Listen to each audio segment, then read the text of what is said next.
Waye? Police ne ka bude. A wani daren da ba kwanciyar hankali. Police a wannan lokacin?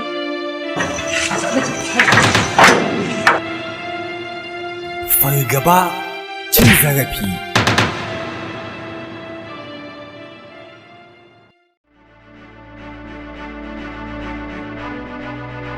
Ta'addanci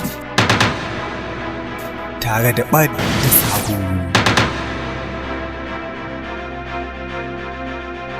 A shekarar 2023.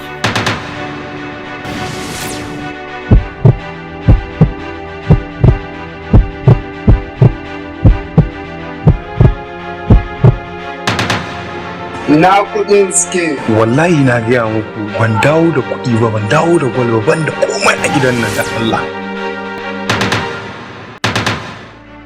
Go down.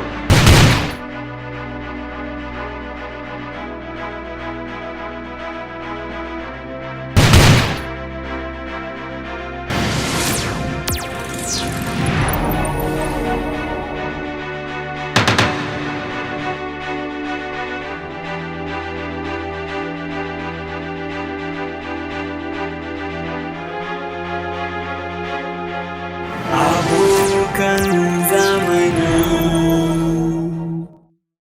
Allah subhanahu wa ta'ala ya ƙawata duniyar nan da abubuwan ƙawata rayuwa da yawa.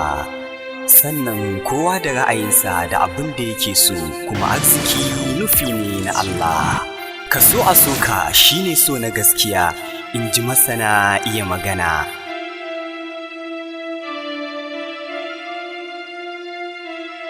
A yayin da saurayi ya tsinci kanshi a soyayyar zamani, nishadi da dariya,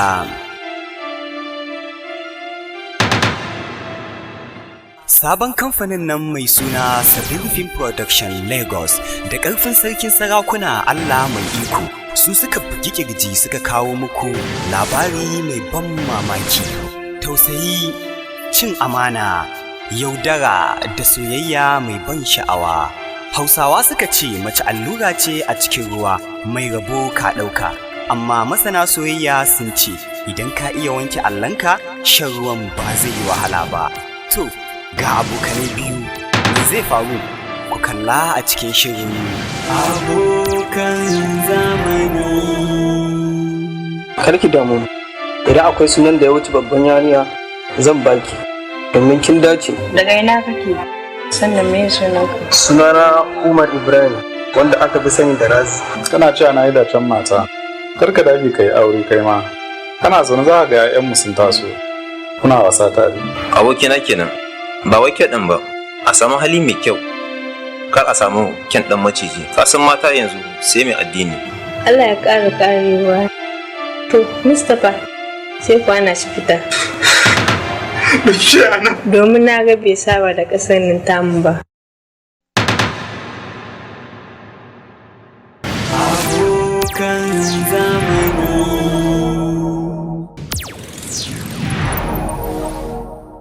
Ba da umarni Aboki Abba the Sub-Zero. YouTube channel ɗin da za ku kalla a ciki, Sabin Film Production.